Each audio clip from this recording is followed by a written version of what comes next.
आप सबों को मेरा प्रणाम। Good morning to all. हम लोग आज स्टाफिंग चैप्टर में आज हम लोग देखेंगे फैक्टर्स जो कि स्टाफिंग को अफेक्ट करता है। ये स्टाफिंग चैप्टर पे पहले भी हमारा बहुत लेक्चर कुछ आ चुका है। आप अगर नए हैं हमारे साथ तो उन लेक्चर्स को जा कर के पहले आप देख लेंगे। इससे आपको ये टॉपिक और अच्छे से समझ में आएगा। तो आइए हम लोग स्टार्ट करें। फैक्टर्स जो कि स्टाफिंग को अफेक्ट करता है।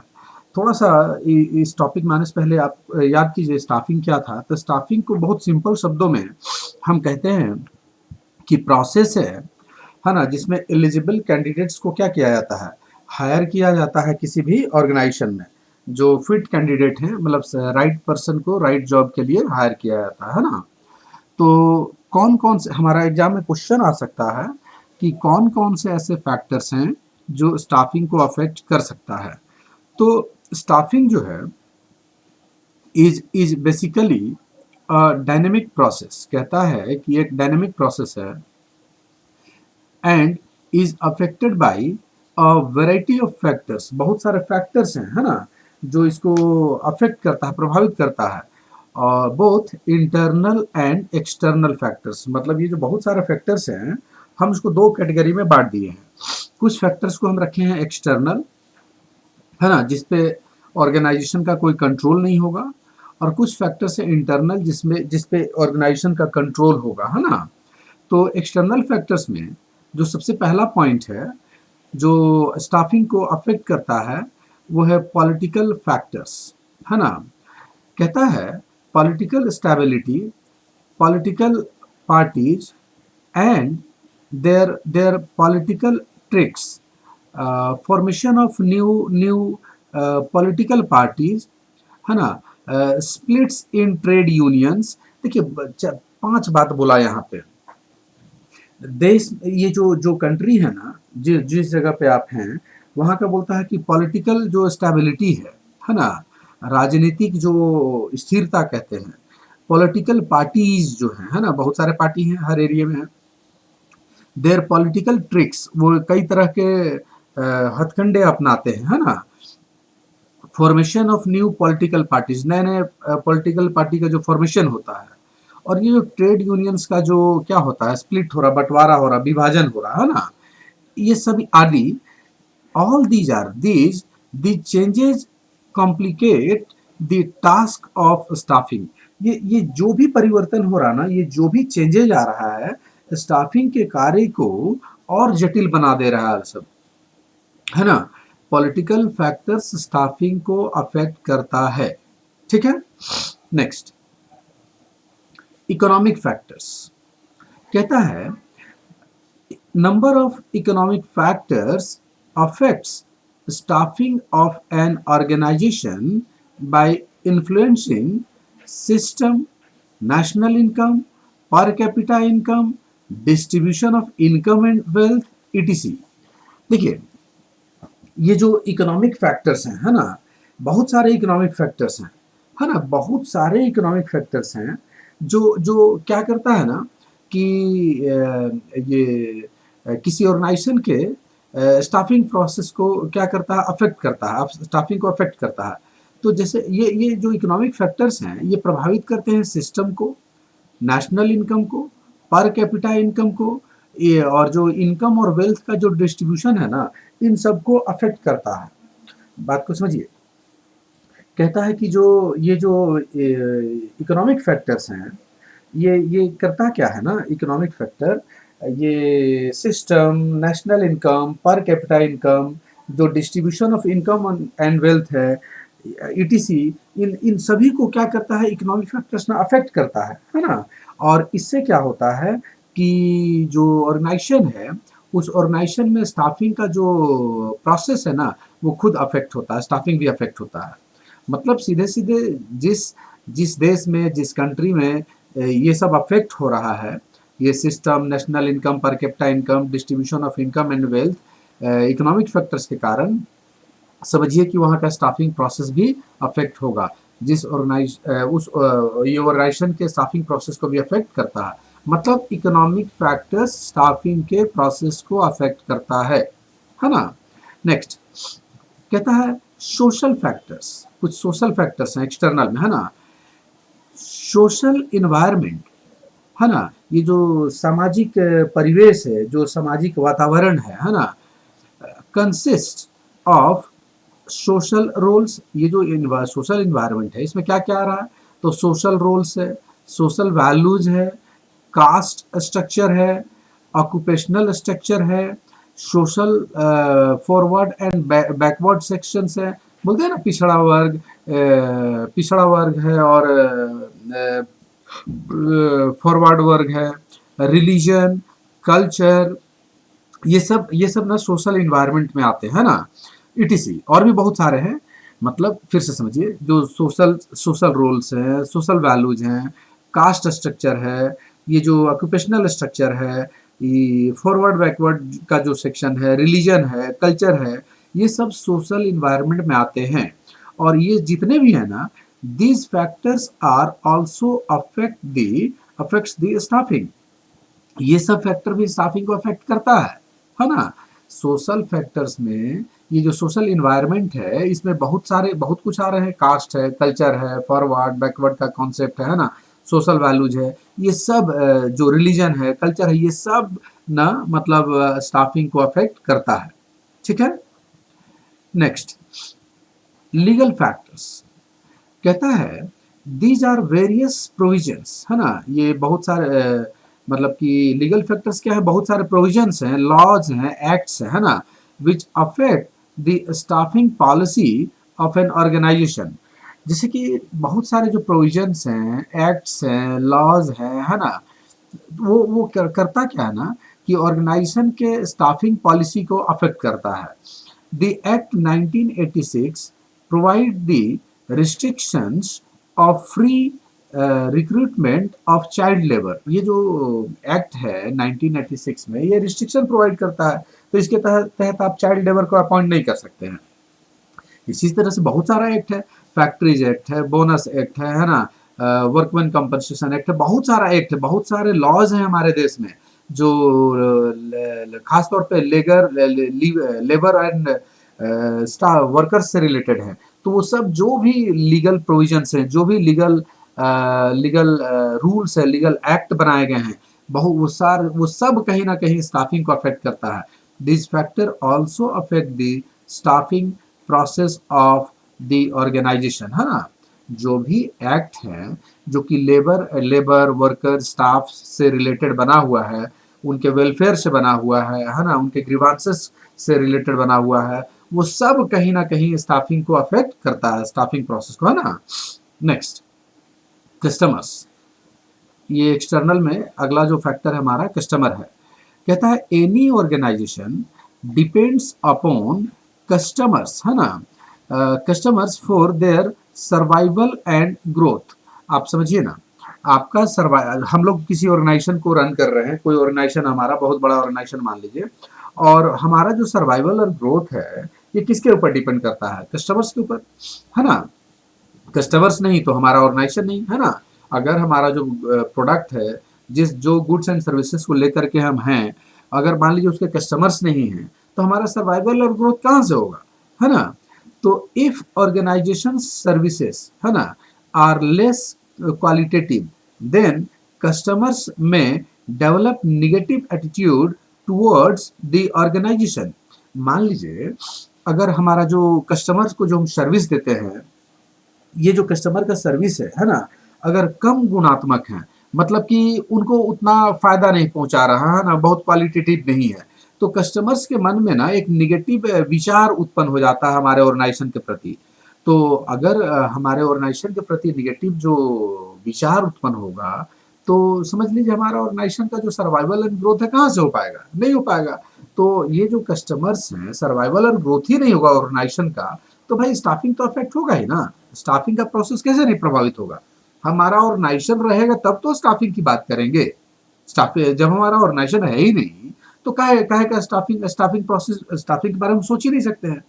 तो कस्टमर्स, अगर मान लीजिए यही अगर रिवर्स उल्टा देखें कि कस्टमर्स का मान लीजिए हमारा जो सोच है हमारे ऑर्गेनाइजेशन के प्रति अच्छा है, तो हमारा ऑर्गेनाइजेशन क्या होगा, डेवलप करेगा, है ना, ग्रोथ होगा। और डेवलपमेंट और ग्रोथ अगर ऑर्गेनाइजेशन का होगा तो स्टाफिंग और स्टाफ की जरूरत पड़ेगी, है ना। तो स्टाफिंग का प्रोसेस अफेक्ट होता है कस्टमर्स से, है ना। ये सर्वाइवल एंड ग्रोथ को इंश्योर करते हैं कस्टमर्स, है ना। मतलब सर्वाइवल और ग्रोथ डिपेंड करता है कस्टमर्स के ऊपर। तो अगर हमारा ग्रोथ सर्वाइवल ग्रोथ है तो स्टाफिंग का प्रोसेस अच्छा होगा। अगर हमारा सर्वाइवल ग्रोथ है ही नहीं तो भाई एडवर्स इम्पैक्ट पड़ेगा, है ना। तो ये सब कुछ एक्सटर्नल फैक्टर्स हैं, पॉलिटिकल फैक्टर्स है, इकोनॉमिक है, सोशल वैल्यूज है, लीगल फैक्टर्स है, कस्टमर्स हैं एक्सटर्नल में, है ना, जो कि स्टाफिंग को अफेक्ट करता है। अब आइए हम लोग देखते हैं कुछ इंटरनल फैक्टर्स, है ना। कुछ इंटरनल फैक्टर्स भी हैं जो किसी ऑर्गेनाइजेशन के स्टाफिंग को अफेक्ट करता है ना। देखिए, कहता है साइज ऑफ द ऑर्गेनाइजेशन, है ना, जो ऑर्गेनाइजेशन है उसका साइज। स्टाफिंग स्टाफिंग जो प्रैक्टिसेस है ना, depends upon the size of the organisation. सोच के देखिए, बड़ा ऑर्गेनाइजेशन है तो ज़्यादा मैन पावर लगेगा। कम ऑर्गेनाइज छोटा है ना, साइज में ही छोटा है तो बहुत कम मैन पावर से काम चल जाएगा, है ना। A small organization cannot have the same staffing practices which a large organizations may have। मतलब बड़े ऑर्गेनाइजेशन का जो स्टाफिंग का जो प्रोसेस है या जो जितने रिक्वायरमेंट है स्टाफ का, क्या उतना एक छोटे ऑर्गेनाइजेशन में होगा? कहाँ से होगा, वेरी करेगा। तो साइज ना अफेक्ट कर रहा है ना। साइज जो है स्टाफिंग के प्रोसेस को अफेक्ट करता है, ऑर्गेनाइजेशन का जो साइज है। Next, organizational image। The image of an organization in human resources market depends on its staffing practices like facilities for training and development, है ना। ध्यान दीजिएगा, ये जो ट्रेनिंग एंड डेवलपमेंट का जो फैसिलिटीज आप देते हैं, है ना, कंपनसेशन एंड इंसेंटिव्स की जो बात कर रहे हैं, एंड वर्क कल्चर। आप सोच के देखिए ना, आप सोच के देखिए, ये जो ऑर्गेनाइजेशन का जो इमेज है, ऑर्गेनाइजेशन का इमेज क्या अफेक्ट नहीं होता है? ये ट्रे आप जो फैसिलिटीज देते हैं स्टाफ को, ट्रेनिंग एंड डेवलपमेंट का, कंपनसेशन और इंसेंटिव, वर्क कल्चर, ये जो फैसिलिटीज है ये स्टाफिंग को अफेक्ट नहीं करेगा? करेगा। और ये ऑर्गेनाइजेशन के इमेज को असल में अफेक्ट करता है। अगर मान लीजिए आप आपका जो ऑर्गेनाइजेशन है, ये ट्रेनिंग एंड डेवलपमेंट जो है, ट्रेनिंग डेवलपमेंट का जो फैसिलिटीज है, कंपनसेशन इंसेंटिव का जो पॉलिसी है आपका, आपके यहाँ का जो वर्क कल्चर है, ये किसी ऑर्गेनाइजेशन के इमेज को अफेक्ट करता है। और अगर आपका बढ़िया इमेज बनेगा, है ना, तो स्टाफिंग का प्रोसेस भी अच्छा होगा, बढ़ेगा, स्टाफ आप अच्छे अधिक से अधिक लोगों को अट्रैक्ट करेंगे। देखिए ना, if all these factors are positive, अगर ये ट्रेनिंग एंड डेवलपमेंट का जो प्रोसेस है, कंपनसेशन एंड इंसेंटिव का जो पॉलिसी है, वर्क कल्चर, ये सब पॉजिटिव है ना, एन ऑर्गेनाइजेशन में be in a better position to attract the candidates and customers. अगर अगर इनके प्रति पॉजिटिव है ऑर्गेनाइजेशन, तो ये अधिक कैंडिडेट को, अधिक से अधिक कैंडिडेट को और कस्टमर्स को अट्रैक्ट करेगा। तो अगर मतलब ये सब इन सब के प्रति अगर आपका ऑर्गेनाइजेशन पॉजिटिव है, ट्रेनिंग डेवलपमेंट का जो फैसिलिटीज है, कंपनसेशन है, इंसेंटिव है, जो वर्क कल्चर है, अगर ऑर्गेनाइजेशन पॉजिटिव है तो ऑर्गेनाइजेशन का इमेज भी अच्छा बनेगा। और अच्छा इमेज बनेगा तो ये जो क्या करेगा, अट्रैक्ट करेगा कैंडिडेट्स एंड कस्टमर्स को, ठीक ना। और इन्हीं के प्रति अगर आपका निगेटिव अप्रोच है तो भाई स्टाफिंग, ये कैंडिडेट तो अफेक्ट, स्टाफ जो है, स्टाफिंग का जो प्रोसेस है वो हैम्पर करेगा, कस्टमर्स भी आपके यहाँ से भागेंगे, है ना। मतलब जो समझ गए होंगे इस पॉइंट को, ऑर्गेनाइजेशनल इमेज मतलब जिन फैक्टर से ऑर्गेनाइजेशनल इमेज अफेक्ट करता है उन्हीं फैक्टर से स्टाफिंग का प्रोसेस भी अफेक्ट करेगा। मतलब ऑर्गेनाइजेशन का इमेज जो है ना, डिपेंड करता है ट्रेनिंग डेवलपमेंट का जो फैसिलिटीज है, कंपनसेशन इंसेंटिव का जो पॉलिसी है ना, ये जो वर्क कल्चर आप कैसा देते हैं, ये इन सब के ऊपर आपका ऑर्गेनाइजेशन का इमेज डिपेंड करता है। अगर पॉजिटिव है आपका ऑर्गेनाइजेशन इसके प्रति तो आप अट्रैक्ट करेंगे मोर कैंडिडेट्स एंड कस्टमर्स को। नेगेटिव अप्रोच है हर बहुत आप मतलब बहुत मतलब इसके प्रति अलर्ट नहीं है तो आपके यहाँ से, आपके यहाँ का स्टाफिंग प्रोसेस भी अफेक्ट होगा और साथ साथ कस्टमर भी आपके यहाँ से भागेंगे, ठीक है। तो ऑर्गेनाइजेशनल इमेज अफेक्ट करता है स्टाफिंग के प्रोसेस को। नेक्स्ट, टेक्नोलॉजिकल फैक्टर्स, कुछ टेक्नोलॉजिकल फैक्टर्स है ना जो स्टाफिंग को अफेक्ट करता है। देखिए कैसे, इन टेक्नोलॉजिकल चेंजेज टेक्निकल personnel है ना, skilled workers and machine operators are increasingly required while the demand for the other employees has reduced। देखिए, ये जो टेक्नोलॉजी की बात हम करते हैं, जो टेक्नोलॉजिकल चेंजेज आ रहा है, तो टेक्नोलॉजिकल चेंजेज आने से अगर इसमें डेवलपमेंट हो रहा है तो टेक्निकल पर्सन की आवश्यकता बढ़ेगी, है ना, स्किल्ड वर्कर्स की आवश्यकता बढ़ेगी और मशीन ऑपरेटर्स की आवश्यकता बढ़ेगी, है ना। मतलब कि टेको फ्रेंडली जो टेक्निकल पर्सन है उनकी आवश्यकता बढ़ रही है। और जबकि जबकि जो दूसरे जो नॉन टेक्निकल है, while the demand for other employees जो नॉन टेक्निकल है, जो अनस्किल्ड है, जो मशीन का आइडिया नहीं है, उनका उनका डिमांड क्या होगा, घटेगा, है ना। तो टेक्नोलॉजिकल फैक्टर जो है, जो टेक्नोलॉजिकल चेंजेस जो है, वो भी स्टाफिंग के प्रोसेस को अफेक्ट करता है ना। जितना टेक्नोलॉजी एडवांस होगा उतने ही टेक्निकल पर्सन की आवश्यकता होगी, स्किल्ड वर्कर्स की आवश्यकता होगी, मशीन ऑपरेटर्स की आवश्यकता होगी। और दूसरे साइड में जो जो नॉन टेक्निकल पर्सन है, अनस्किल्ड वर्कर्स हैं, है ना, इनका डिमांड क्या होगा, घटेगा। तो ये एक्सटर्नल फैक्टर्स है ना। नेक्स्ट कहता है चेंजेज इन एम्प्लॉइज रोल्स, है ना। ये जो एम्प्लॉइज रोल्स है, मतलब जो कर्मचारी की जो भूमिका में परिवर्तन है ना। देखिए, नाउ डेज, आजकल इन मैनी ऑर्गेनाइजेशन, है ना, employees and management are treated as partners. बहुत सारे जो ऑर्गेनाइजेशन है ना, वहाँ पे एम्प्लॉइज और मैनेजमेंट को पार्टनर्स माना जा रहा। मतलब सीधे सीधे समझिए ना, वर्कर्स पार्टिसिपेशन की बात कर रहे हैं, है ना। These organisations attract more people. इस तरह का ऑर्गेनाइजेशन जो है जहाँ पे पार्टनर माना जा रहा, पार्टनर का कॉन्सेप्ट है, उनको पार्टिसिपेशन में जो भाग लेने की बात करते हैं, ये अधिक से अधिक लोगों को अट्रैक्ट करता है ना। Management improves staffing process by, management ना स्टाफिंग प्रोसेस को इम्प्रूव कर सकता है, कैसे भाई, टू प्रोवाइड वेरियस बेनिफिट्स, है ना, to to to improve morale. कहता है अगर मनोबल को बढ़ाने के लिए जो वेरियस वेरियस बेनिफिट्स आप प्रोवाइड करते हैं ना, तो इससे अच्छा ये क्या करेगा, ये अधिक से अधिक लोगों को अट्रैक्ट करेगा, है ना। आप बेनिफिट प्रोवाइड कर रहे हैं, मनोबल को उनका ऊंचा रखते हैं, तो स्टाफिंग प्रोसेस कैसे नहीं अफेक्ट होगा, है ना, अच्छा होगा। To introduce mechanism to reduce grievances, आप ऐसा मैकेनिज्म, आपका ऑर्गेनाइजेशन जो है इस तरह का मैकेनिज्म डेवलप किए हुए है जिससे कि जो ग्रीवांसेस है ना एम्प्लॉइज के, जो वो क्या हो रहा, कम हो रहा है, ग्रेजुअली कम हो रहा है, डे टू डे कम हो रहा, कम आ रहा है ग्रीवांसेस। तो जहां ग्रीवांसेस कम होगा, उस तरह का जो ऑर्गेनाइजेशन होगा, उसके वो उस ऑर्गेनाइजेशन का इमेज अच्छा बनेगा, स्टाफिंग प्रोसेस इफेक्ट होगा, बढ़िया इमेज होगा, अधिक से अधिक लोग अट्रैक्ट होंगे आपके पास। खराब इमेज होगा, आपके यहाँ एम्प्लॉय अट्रैक्ट नहीं होंगे, है ना, दूसरी ओर चले जाएंगे।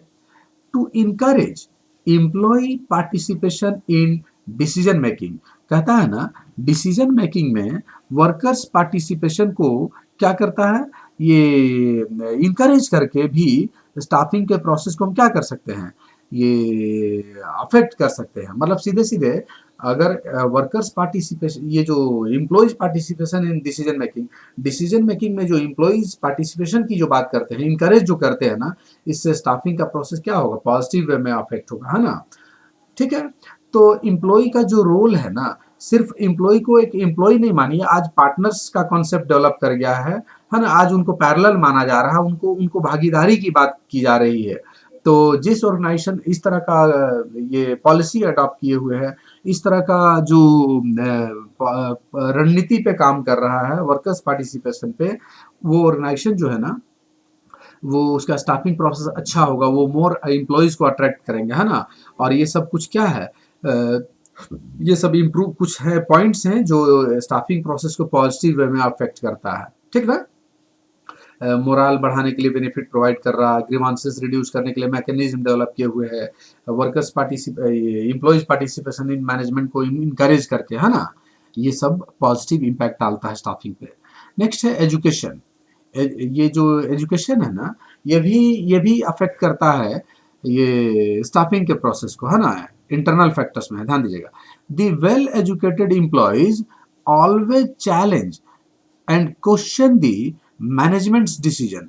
ध्यान दीजिएगा, ये जो शिक्षा में जो बात कह रहे हैं, ये जो एजुकेटेड एम्प्लॉयज हैं, ये हमेशा मैनेजमेंट का जो डिसीजन है ना, जो उसका फैसला है, उसको वो क्या करते रहते हैं, एक चैलेंज, चुनौती देते रहते हैं ना, और क्वेश्चन भी करते हैं।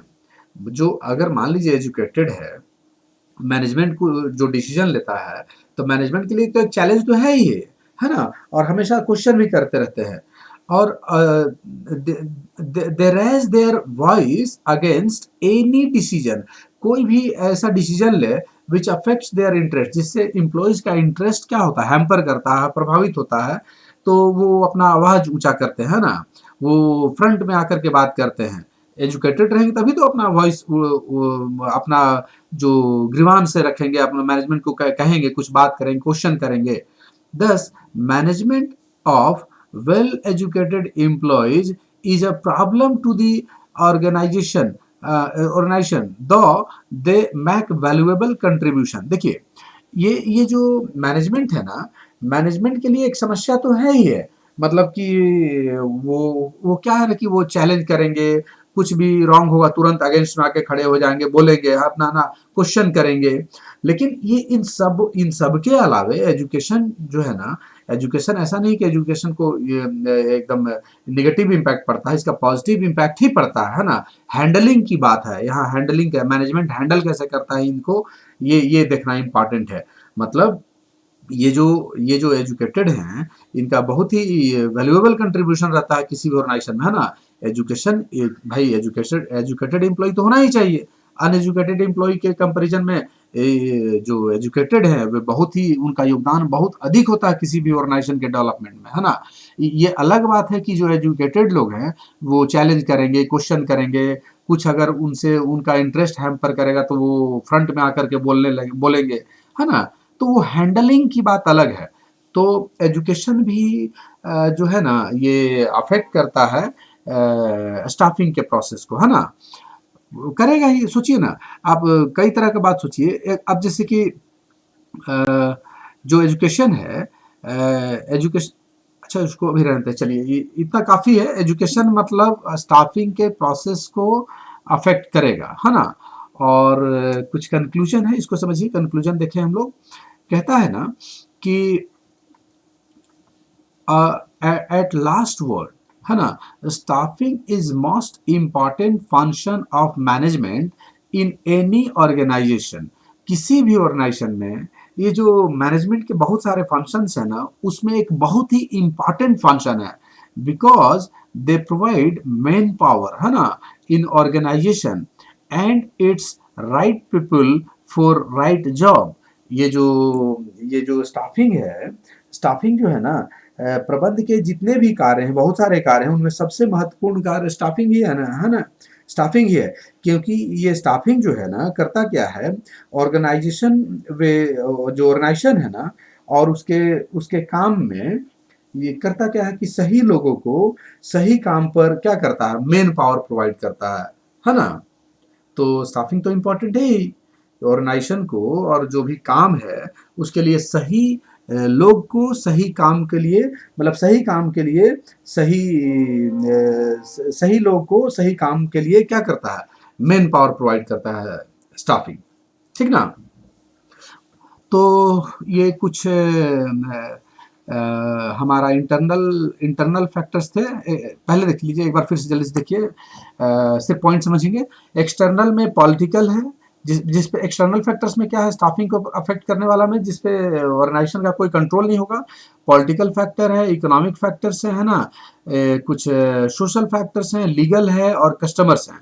जो इंटरनल है, इंटरनल में ऑर्गेनाइजेशन का जो साइज है, ऑर्गेनाइजेशन का जो इमेज है, टेक्निकल फैक्टर्स हैं, है ना, और चेंजेस इन एम्प्लॉयज रोल्स, है ना, एम्प्लॉय का जो रोल है, जो मैनेजमेंट की बात बोल रहे थे ना, पार्टनर वाला जो कॉन्सेप्ट है, एजुकेशन है, और ये सब इंटरनल फैक्टर्स हैं। तो छोटा लेक्चर था हमारा आज का ये उम्मीद है कि ये आपको लेक्चर हमारा समझ में आ गया होगा। और अगर हमारा ये लेक्चर आपको पसंद आया तो प्लीज़ आप वीडियो को लाइक करें और कमेंट भी करें, इससे हमारा हौसला बढ़ेगा। और अभी तक अगर आप हमारे चैनल को सब्सक्राइब नहीं किए हैं तो काइंडली सब्सक्राइब कर लें। इससे होगा क्या कि आपको नेक्स्ट नोटिफिकेशन हमारा मिलता रहेगा। आप सबों को हमारे साथ लाइव बने रहने के लिए thanks. Have a good day to all.